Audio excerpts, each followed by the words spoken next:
Ensuite, tu rentres dans le vif du sujet, investir en bourse.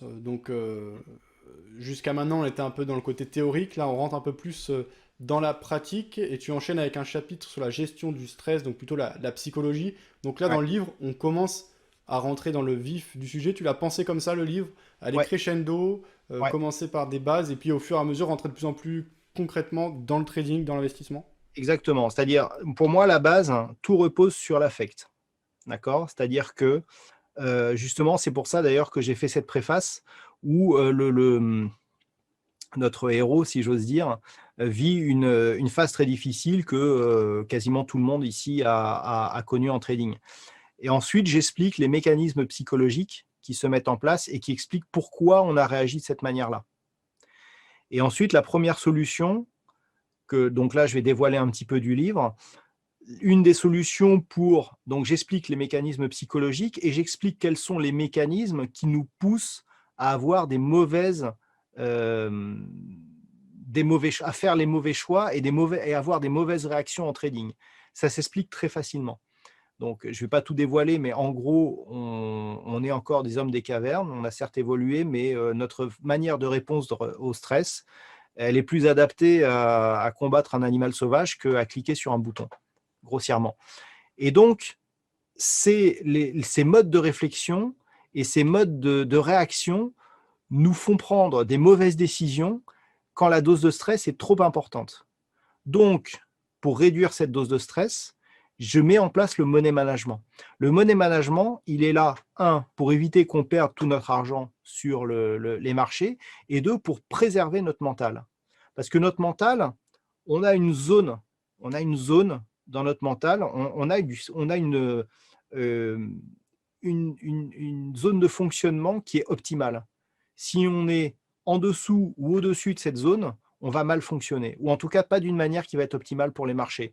Et donc le but du money management, c'est d'encadrer son intervention pour justement rester dans cette zone optimale où on va toujours être serein, mais concentré sur notre approche et sur notre technique. Bon, comme tu le sais, j'ai eu aussi un passé d'éducateur sportif. Et en fait, la ressemblance, elle est frappante. C'est-à-dire que ce qu'on recherche pour un sportif, pas forcément de haut niveau, mais le haut niveau, je veux dire, c'est un point très fort c'est très haut niveau, mais on retrouve les mêmes mécanismes. Pour un sportif, en fait, l'entraîneur, il va être là surtout pour gérer le stress du sportif. Bien souvent, techniquement, on le voit dans tous les sports, l'athlète a une meilleure technique que son entraîneur. L'entraîneur, il va être là juste vraiment pour cadrer un petit peu son athlète. Et il va le cadrer en le protégeant de tout ce qui est périphérique, c'est-à-dire toutes les sources de tension périphériques, pour que l'athlète il n'ait à se concentrer que sur sa technique. Là, en fait, c'est ça. Avec le money management, comme on est tout seul devant notre écran, avec le money management, tel que je le préconise, en fait, on va couper au moment où ça va devenir trop compliqué. C'est-à-dire qu'en gros, c'est le fameux concept, on se coupe un doigt au lieu de se couper le bras. Parce que quand on va être amené à devoir se couper le bras, eh ben, en fait, on va en couper beaucoup plus et on va se faire beaucoup plus mal que si on s'était coupé que le doigt. Donc, le but, c'est de rester dans une intervention, que ce soit dans les gains ou que ce soit dans les pertes, qui nous permettent de rester dans cet état de sérénité et de concentration, qui est la première chose à connaître en trading. Vous pouvez avoir n'importe quelle approche. À partir du moment où vous avez une approche de trading, vous allez forcément connaître des gains et des pertes. D'accord? Si vous arrivez à rester dans cet état serein, eh ben, vous allez réussir à durer en trading. Le plus important dans le trading, c'est de durer, c'est-à-dire de ne pas cramer le capital. S'il n'y a plus de capital, il n'y a plus de trading. Moi, tous les gens que j'ai connus sur le chat, sur Boursicoté, il y en a eu pas mal, des gens qui venaient chercher l'adrénaline en trading, c'est-à-dire qui venaient pour faire des coups, ils ne sont jamais restés très longtemps. Tous les gens que je connais, dont je te disais au début, qui duraient en trading, sont des gens qui sont super réfléchis. Alors, il y en a parfois qui laissent courir des pertes monumentales, mais bon, ils ont peut-être plus de moyens que nous. Et la plupart sont ceux justement qui arrivent à rester dans cette espèce de sérénité ou avec un certain détachement, ou même s'ils perdent beaucoup, en tout cas ce que toi tu considères comme beaucoup, après ils disent ouais mais t'inquiète pas, j'en ai d'autres là, j'en ai d'autres là, j'en ai d'autres là, j'ai une maison là, j'ai une maison là. Ok. Donc si tu perds ce que tu as en trading, c'est pas grave. Non, bon, d'accord. Dans ce cas-là, ok. Et ce qu'il faut, c'est vraiment rester dans cet état de sérénité.